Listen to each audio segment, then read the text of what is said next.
"Mom, Dad, we think it's time you move back to the old family farm. You'll love the peace and quiet."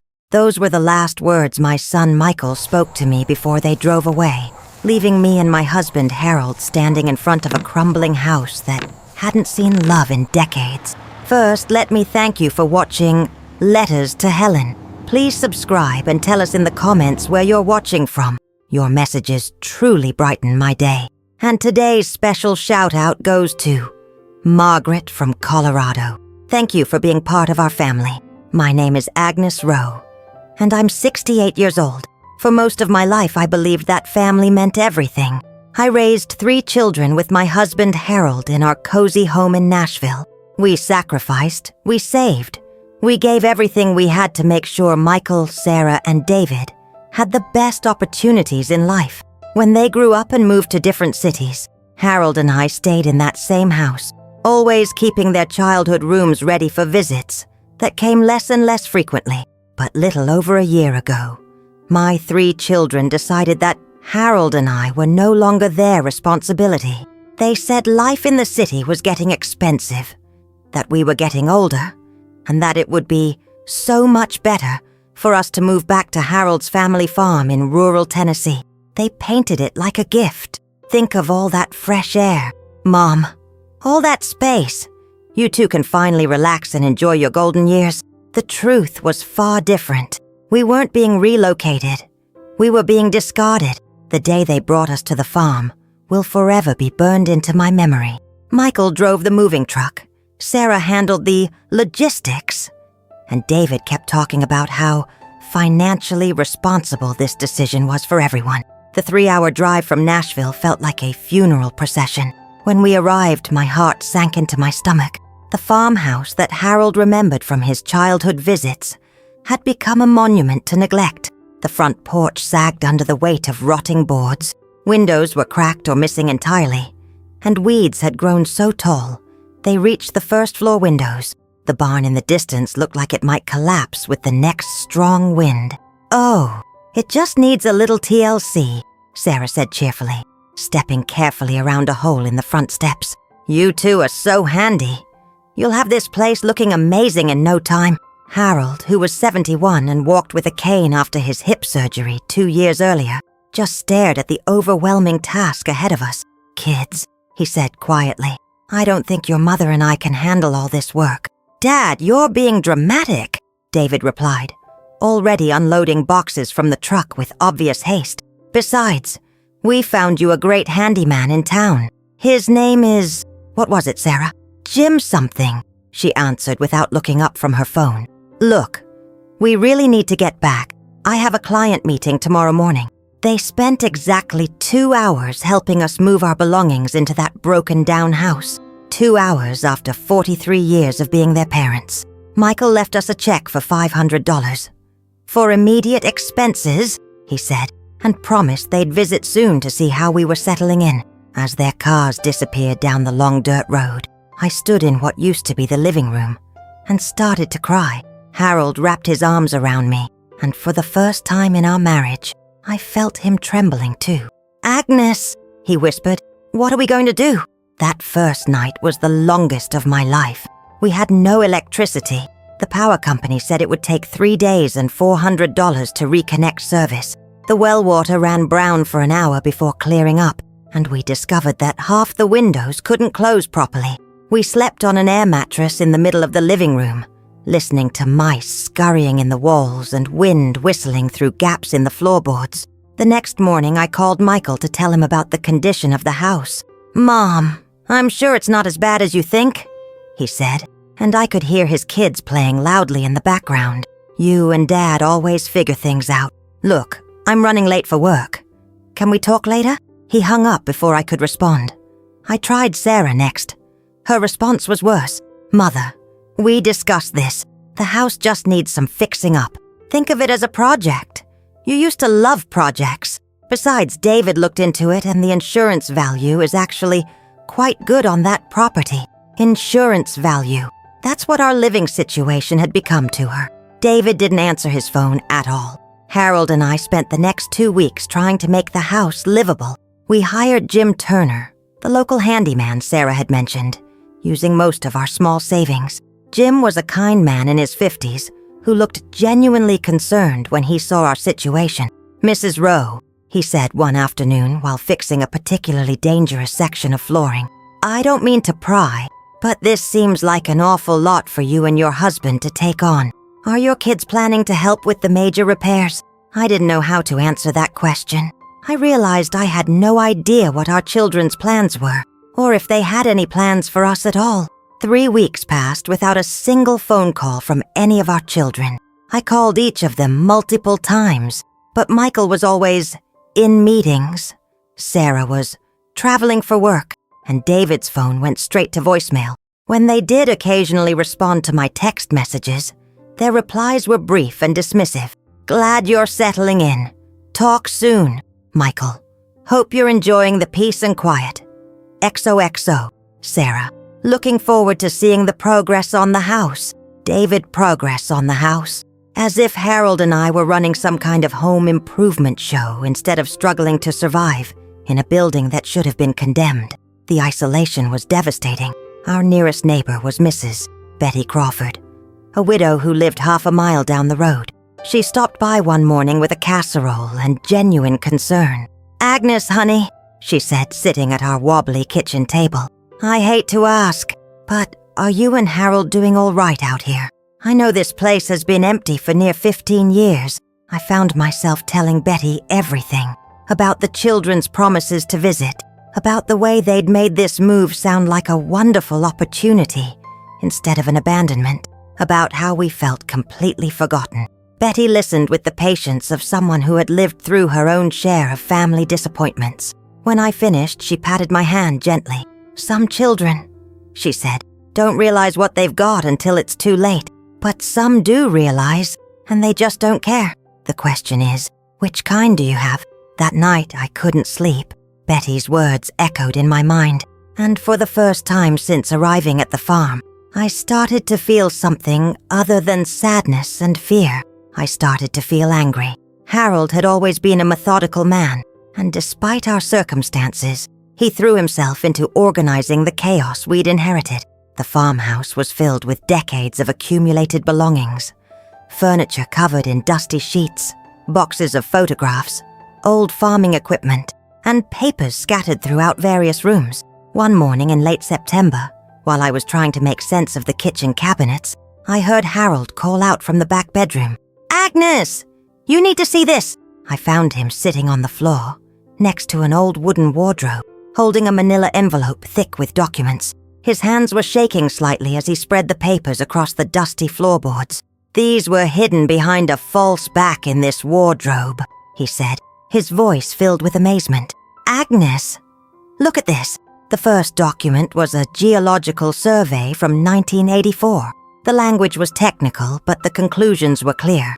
The soil beneath Harold's family farm contained an extensive deposit of bentonite clay, the purest grade of medicinal clay, used in pharmaceutical and cosmetic manufacturing worldwide.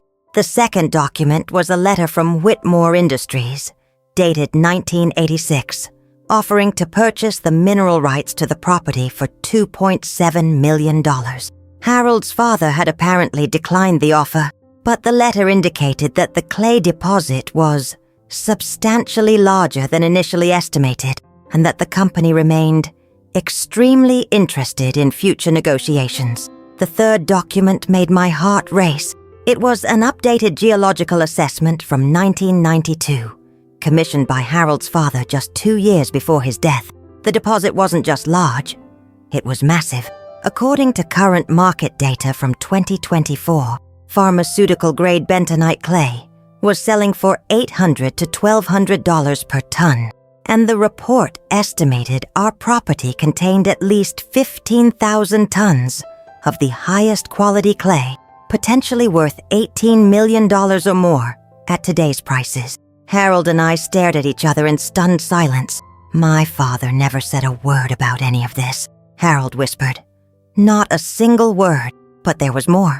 At the bottom of the envelope, I found a small brass key and a hand-drawn map of the property. The map showed the house, the barn, and various landmarks, but it also showed something else, a location marked with an X about 50 feet behind the barn, with the notation HR 1962, Harold Rowe 1962, Harold's father's initials, and a date from 30 years before his death. Despite his hip problems, Harold insisted we investigate the location marked on the map immediately. We borrowed a metal detector from Jim Turner, who was curious but respectful enough not to ask too many questions. The detector started beeping frantically when we reached the spot behind the barn. Harold couldn't do the digging, so I grabbed a shovel and started working in the hard clay soil. 3 feet down, my shovel struck something metal. It was an old military ammunition box, the kind used in World War II. Inside, wrapped in oiled cloth, we found treasures that took my breath away. There were gold coins, dozens of them, dating from the early 1900s. There were pieces of jewelry that had belonged to Harold's grandmother, diamond earrings, a sapphire brooch, a pearl necklace that must have been worth thousands even back then. And at the bottom of the box, there was a bundle of cash, old bills, but still legal tender, totaling over $8,000. Harold picked up his grandmother's wedding ring, a beautiful diamond and emerald piece that sparkled even in the fading afternoon light. "She used to let me play with this when I was little," he said, his voice thick with emotion. "She told me it would be mine someday, to give to my own wife. I thought it had been lost when she died." We sat there on the ground behind that old barn, holding pieces of family history that Harold's father had hidden away for safekeeping. Combined with the mineral rights information, we had discovered that this worthless farm, where our children had dumped us, was actually worth millions. But even as the excitement of our discovery began to sink in, I felt a familiar knot forming in my stomach, because I knew exactly what was going to happen next. Within hours of making that phone call to Sarah, everything was about to change again. But this time, Harold and I would be ready. I made the mistake of calling Sarah first. "Sarah, honey, you're not going to believe what your father and I found in the old house." I told her about the documents, about the clay deposits, about the treasure box. I thought she would be amazed, excited for us, happy that her parents had found some financial security in our old age. Instead, there was a long pause before she spoke. "Mom, that's incredible. Have you told Michael and David yet?" "No, you're the first person I've called. I wanted to." "Don't call them yet," Sarah interrupted quickly. Let me do some research first, about the mineral rights and the legal aspects. You know how these things can be complicated." Something in her tone made my blood run cold. "Sarah, what kind of complications?" "Oh, nothing serious, Mom. Well, the property is still in Grandpa Harold's name technically, and there might be tax implications, estate issues, boring legal stuff. Just don't mention this to anyone else yet." "Okay, let me make some calls first." After I hung up, Harold and I looked at each other with growing understanding. "She's going to try to take it," Harold said quietly. I nodded. They all are. We were right. Within 48 hours, all 3 of our children had called us. Suddenly, after weeks of silence, they were extremely interested in our well-being. Michael wanted to know if we needed help managing our newfound assets. David had already spoken to a lawyer friend about the complexities of mineral rights inheritance, and Sarah had taken time off work to drive down and help us figure everything out. They arrived on a Saturday morning, pulling up to the farmhouse in their expensive cars like vultures circling roadkill. But this time, I was ready for them. "Mom! Dad!" Michael called out as he climbed the front steps we had finally managed to repair. "How are you two feeling? You look great. Country life really suits you." The false enthusiasm in his voice made my skin crawl. These were the same children who had barely spoken to us in 2 months, now acting like they were concerned, loving offspring.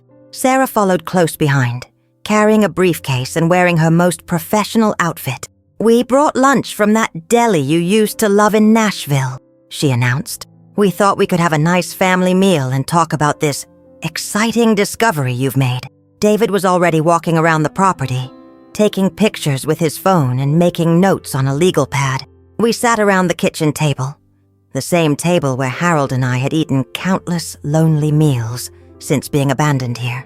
Sarah opened her briefcase and pulled out several official-looking documents. "Now, Mom and Dad," she began in her best lawyer voice, "we've done some research. And the situation is quite complex.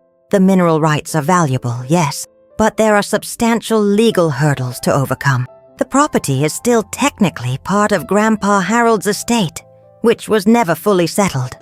There could be significant tax liabilities, environmental regulations, corporate legal challenges." She slid a document across the table toward Harold.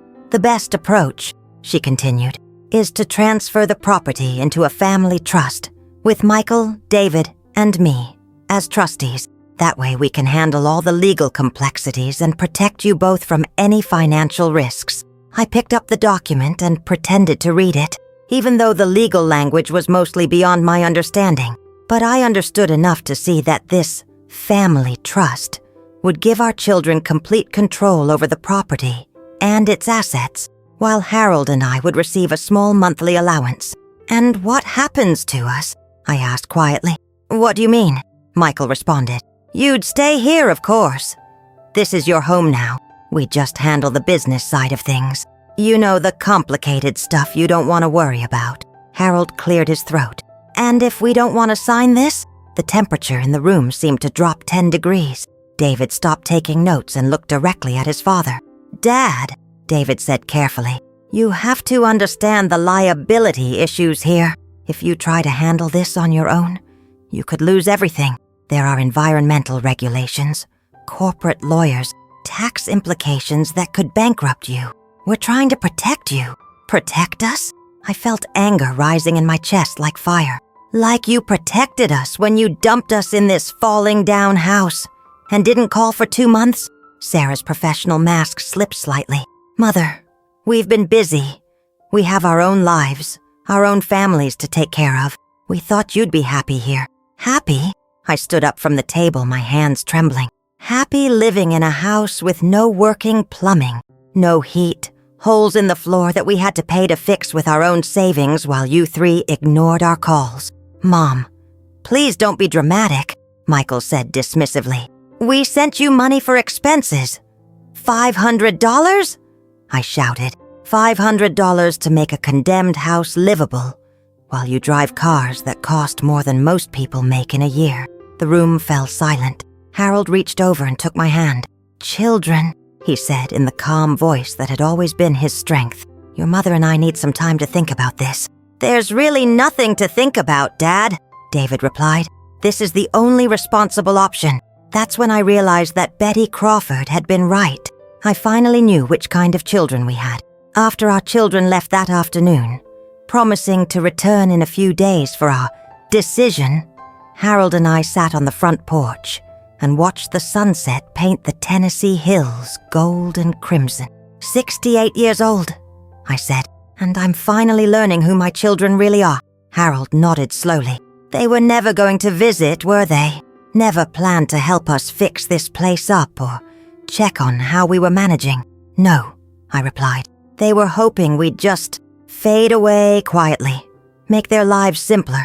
We sat in comfortable silence for a while, listening to the evening sounds of crickets and distant cattle. Finally, Harold spoke. "Agnes, I've been thinking we could fight this. Get our own lawyer. Try to keep control of the property." I considered this. "And then what? Spend our remaining years in court battles with our own children? Watch them contest everything we do? Challenge every decision? That's not the life I want. Then what do you want to do?" I had been thinking about this question all afternoon, and I finally had an answer. "I want to choose how our story ends," I said. "They think they can manipulate us because we're old and afraid and dependent on them. But we're not dependent on them anymore, are we?" Harold smiled for the first time in weeks. "No, we're not." The next morning, I called Jim Turner and asked him to recommend a lawyer. Not one of Sarah's professional contacts, but someone local who would work for us. Not against us. By the end of the week, we had our own legal representation and a plan. Michael, Sarah, and David returned the following Saturday, expecting us to sign their trust documents and hand over control of our newfound fortune. They walked into the farmhouse with the confidence of people who thought they held all the cards. Instead, they found Harold and me sitting at the kitchen table with our lawyer, Robert Hughes, a man in his 60s who specialized in elder law and had seen this exact scenario more times than he cared to count. "Mom, Dad," Sarah said, clearly annoyed by the presence of another lawyer. "What's this about?" "This is about us making our own decisions about our own property," I replied calmly. Robert Hughes opened his briefcase and pulled out our own set of documents. "Your parents have decided to establish their own mineral rights management company," he announced. "They'll be handling all aspects of the clay extraction negotiations themselves." "That's ridiculous," David interjected. "They don't know anything about corporate negotiations or environmental law." "Then they'll learn," Robert replied smoothly. "Or they'll hire experts to help them. But they'll maintain complete control over their assets and their decisions." Michael leaned forward in his chair. "Look, this is getting out of hand. We're family. We should be working together on this." I looked at my oldest son, this man I had raised, educated, supported through college and his early career struggles, celebrated with at his wedding, helped financially when his first business failed. This man who had driven away from this farmhouse 2 months ago, without looking back. "Michael," I said quietly, "where were you when your father and I needed help fixing the holes in our floor?" He shifted uncomfortably. "Mom, we've been through this. Where were you when we called asking for advice about the repairs we couldn't afford? We were dealing with our own problems. And where were you during the 8 weeks when we sent text messages and left voicemails that you never returned?" Silence. I turned to Sarah. "And you, sweetheart, when I called crying because the house was falling apart and we were scared and lonely. Do you remember what you told me?" Sarah's professional composure began to crack. "I told you to think of it as a project. You told me to stop being dramatic." I looked at David, my youngest, the child I had worried about most and supported longest. "David, you haven't answered a single one of my phone calls in 2 months. Not one. But you managed to find time to research mineral rights law the minute you thought there was money involved. Mom, that's not fair." "Fair?" I stood up from the table, and for the first time in months, I felt powerful. "You want to talk about fair? Fair would have been checking on your elderly parents after moving them to an isolated, broken-down house. Fair would have been helping with repairs, or visiting, or calling to make sure we weren't dead in a ditch somewhere. Fair would have been treating us like human beings instead of inconvenient problems you could just relocate and forget about. Do you remember when I stayed up all night sewing your Halloween costumes, making sure each of you felt special? Or the mornings I packed your school lunches with little notes tucked inside, reminding you that I loved you? I gave you everything I had, and now you sit here acting like strangers who only see us as a business deal." The room was completely silent except for the sound of Harold's quiet breathing beside me. "But that's not what you did," I continued. "You abandoned us, and now that you think we have something valuable, you want to come back and take control of it. You want to be our trustees, our decision makers, our guardians. You want to protect us from the very independence you forced us into when you dropped us off here like unwanted furniture." Sarah tried one more approach. "Mother, we love you. We're just trying to help." I walked over to the window and looked out at the property that had become our unexpected salvation. The morning sun was shining on the old barn, where we had discovered Harold's family treasure. The fields stretched out green and beautiful toward the hills, where millions of dollars worth of healing clay lay hidden beneath the earth. "If you loved us," I said without turning around, "you would have called." That was 6 months ago. Harold and I are still living on the farm, but it's a completely transformed place now. We hired a proper construction crew to restore the farmhouse to its original beauty. The wraparound porch now gleams with fresh white paint. The original hardwood floors have been refinished to a warm honey glow, and every room is filled with natural light streaming through new, energy-efficient windows. We installed solar panels that cover most of our electrical needs, updated all the plumbing and electrical systems with modern fixtures, and converted the old barn into a beautiful workshop where Harold has rediscovered his love of woodworking. The property itself looks like something from a magazine. We've planted flower gardens around the house, restored the old stone pathways, and even added a small greenhouse where I grow herbs and vegetables year-round. The fields stretch out green and pristine toward the hills where our clay deposit lies waiting. Managed now with environmental care and sustainable practices, the clay mining negotiations are ongoing, but we're in no hurry. We're working with environmental consultants to ensure that any extraction is done sustainably, in a way that preserves the beauty of this land for future generations.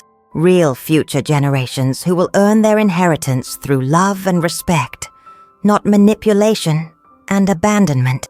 Michael calls now, about once a month. The conversations are polite but distant. He asks about our health and makes vague promises to visit that never materialize.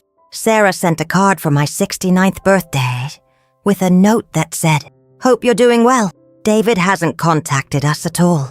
We've made new friends in the community. Betty Crawford comes over for dinner every Sunday, and we've joined the local church where people actually care about each other's well-being.